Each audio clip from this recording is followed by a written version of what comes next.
Hi and welcome. We're at Psychology 2. We're going to look at social psychology.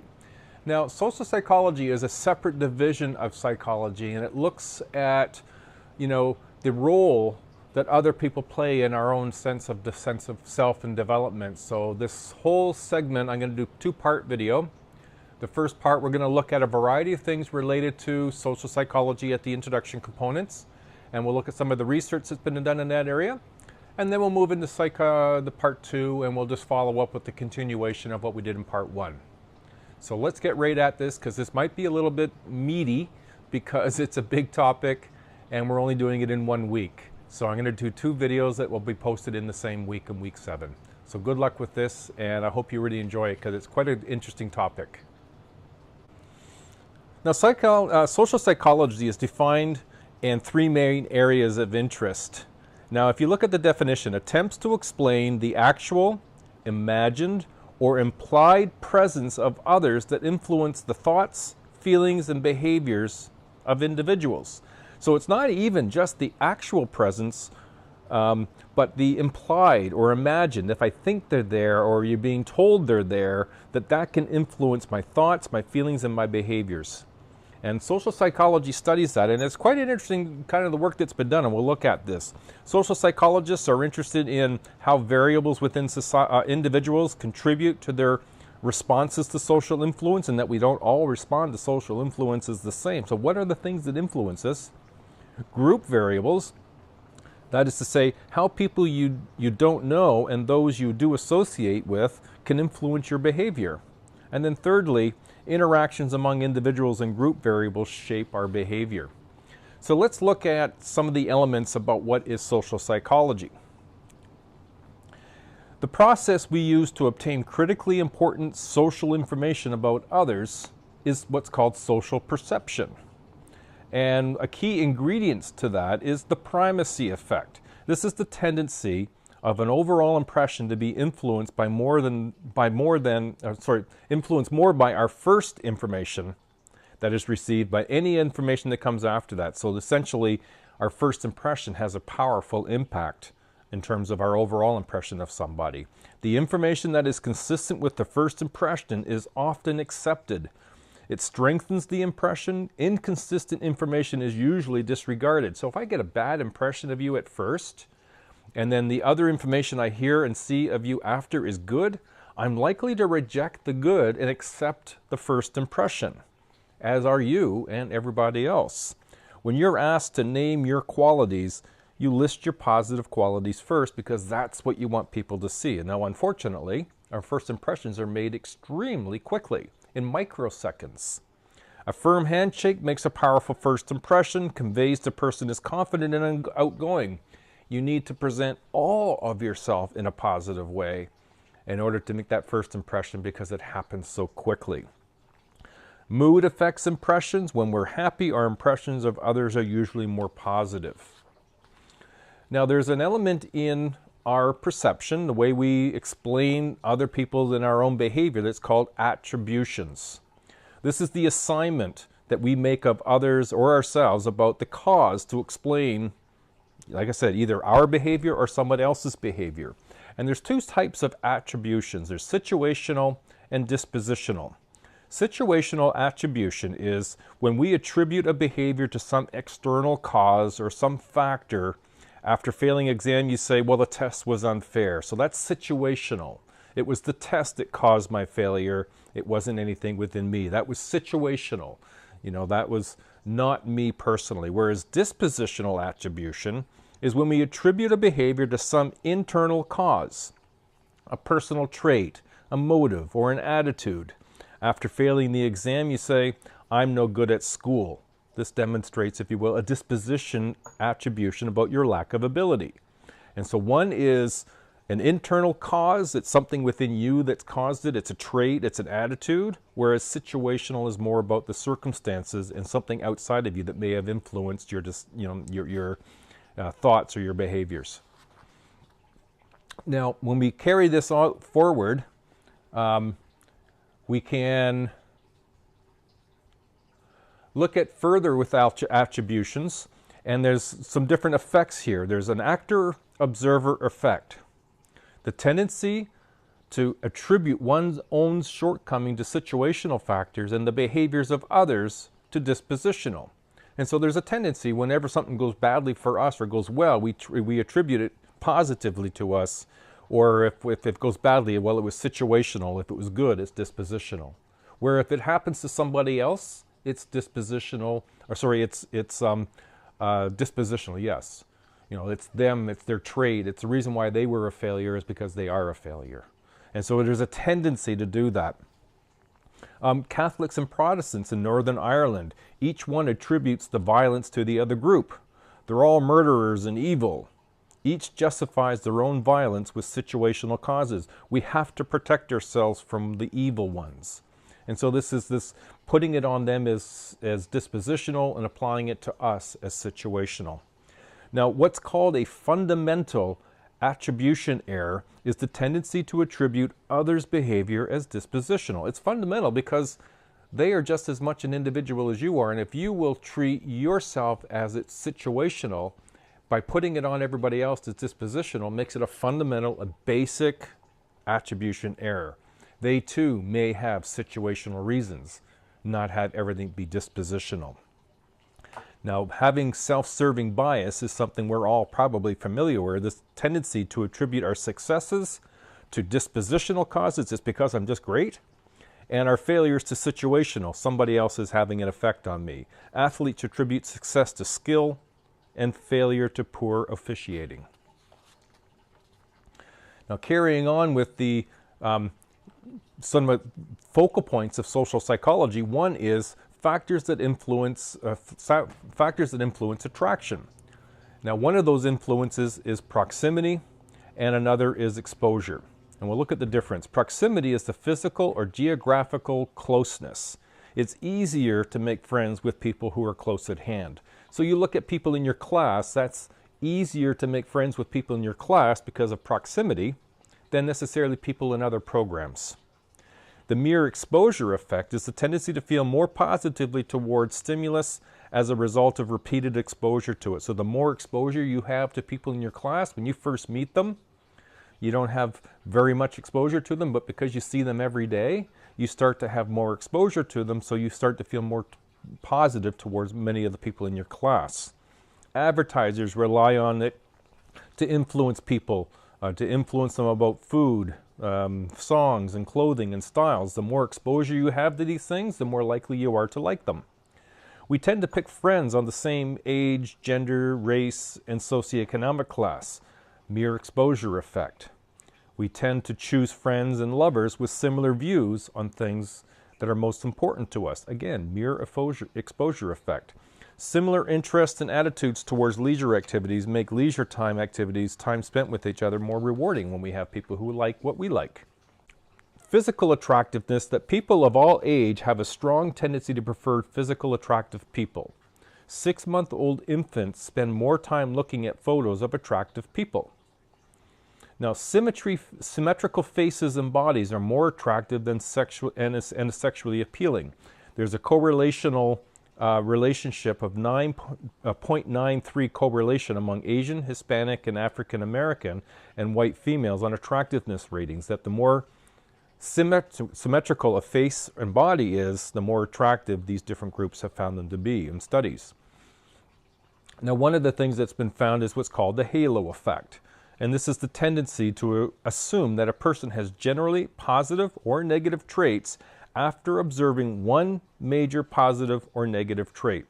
Now, the two images that I have there are people who generally have done one or two positive things, but because everything that they are associated with, we tend to assume that it's a positive trait. That's why it's called a halo effect.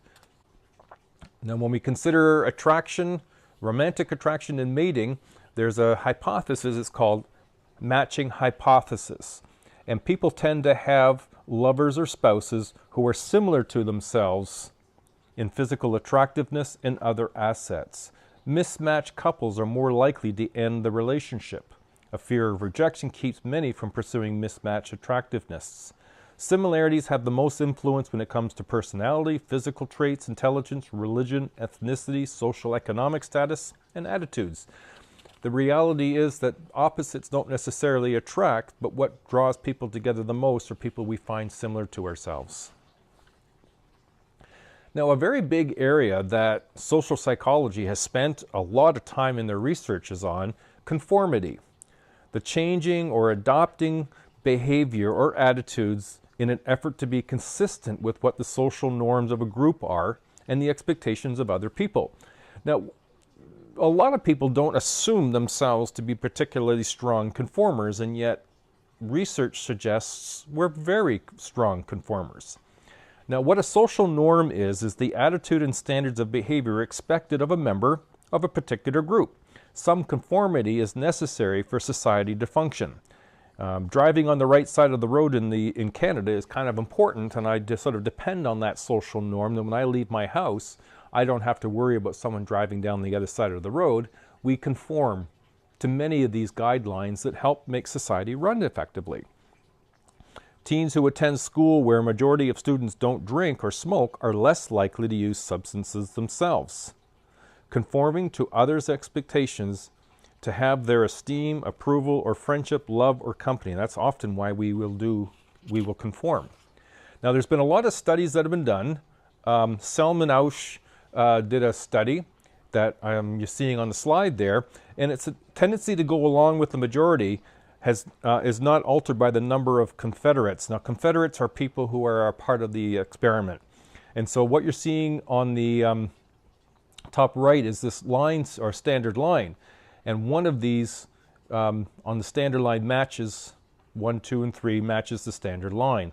And if there's 6 people sitting down in a row, 5 of them are confederates, people who are in on this. 1 is the person being experimented on. And so when they're asked to find the other stick, 1, 2, or 3, that matches the standard line, the 5 people say the wrong answer.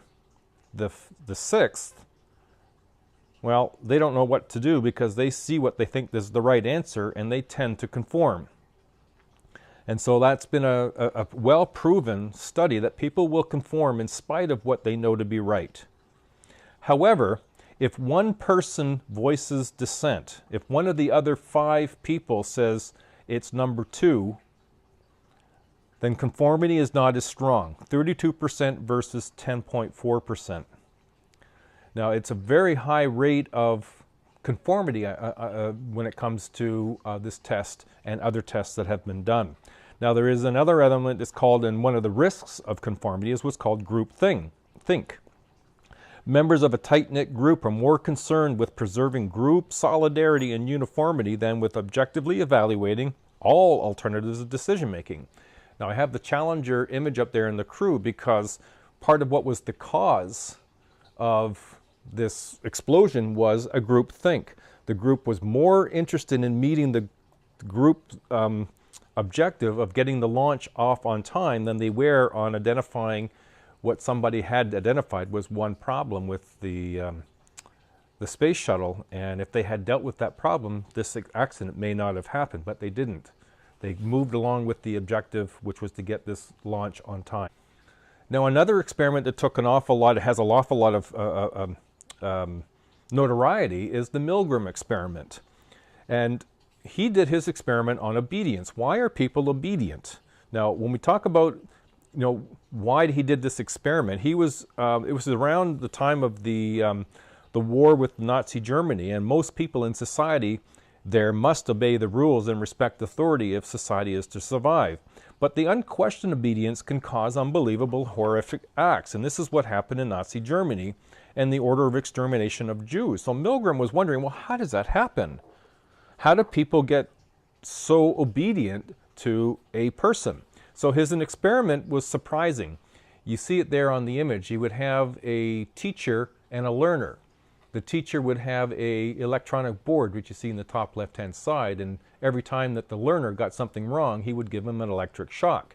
But they're in separate rooms, and the learner really is not hooked up to the electric shock machine, but the teacher doesn't know that. The experimenter continues to let the teacher know to keep going in spite of his objections. What they find is that 60% of the participants will deliver a maximum voltage despite the pleading. The pleading is coming from the learner. Now again, he's not attached, but he screams out in discomfort as the electric shocks get more. And they are told that a person could die with the maximum electric shock, and yet 60% will deliver the maximum voltage. No one checked on the victim without asking permission. Additional studies confirm that Milgram's findings, they have continued. In a rundown building, instead of a Yale laboratory, 48% delivered the maximum. The point is that the experimenter is looking like the authority because they had a lab jacket and a stethoscope and a flipboard. And so they made that appear like they had the authority, but in fact they couldn't make you do anything, and yet most people would do that. Now we move to a related of compliance. This is acting in accordance with the wishes, suggestions, or direct requests of other people. Now when it comes to marketing and salespeople, this is partly what they'll use as techniques. One is the foot and door technique, a strategy designed to gain favorable response to a small request at first, intended to get the person to agree to a larger request later. And it's called the foot and door technique, and it's one way you get compliance. Get them to agree to open the door for you, get them to agree to have you be invited in, and then if you introduce larger requests, you've already got their agreement to start, so you increase the likelihood they're going to continue to comply. The door and face technique, someone takes a large, unreasonable request, expects the person was going to refuse it, and then the person will be more likely to agree to a smaller request later. You know, we'd be willing to invest $2,000 in this piece of paper. Well, of course not. Well, how about $500 in this card? That sounds more realistic. That's the door and face technique. And then the lowball technique for compliance and getting people to abide by your request or your suggestion would be the lowball technique. Someone makes a very attractive initial offer to get the person to commit to an action, and then makes the terms less favorable after the commitment. So you get them to start in something low, and then you add different conditions that if you had introduced them first, they would likely have not been interested. And so these are all parts of how we can use techniques to build in things like conformity, obedience, and compliance. So what influence does the group have on us? If I'm in a group, can they influence what I do and what I think? Well, one of them is what's called social facilitation. Social facilitation is any positive or negative effect on the performance that can be attributed to the presence of others, either as an audience or co-actors.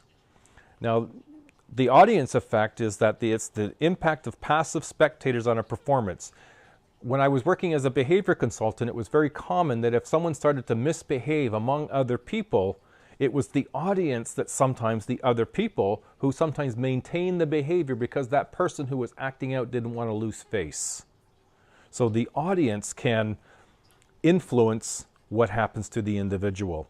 Now the co-action effect, this is the impact on performance caused by presence of other people engaged in the same task. Bike racers pedal faster against racers than against the clock. If you've ever watched bike races, they have what's called the peloton.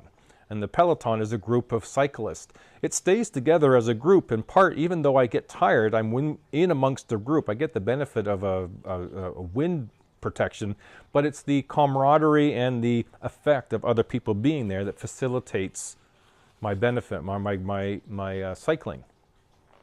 Now, with social facilitation, the performance that we do in the presence of others, this is a quick little chart that sort of demonstrates social facilitation. Now, when we look at group influence, there's a other side, not just social facilitation, but there's social loafing. The tendency to exert less effort when working with others and when working alone. It occurs in situations where a person's contribution to the group can be identified.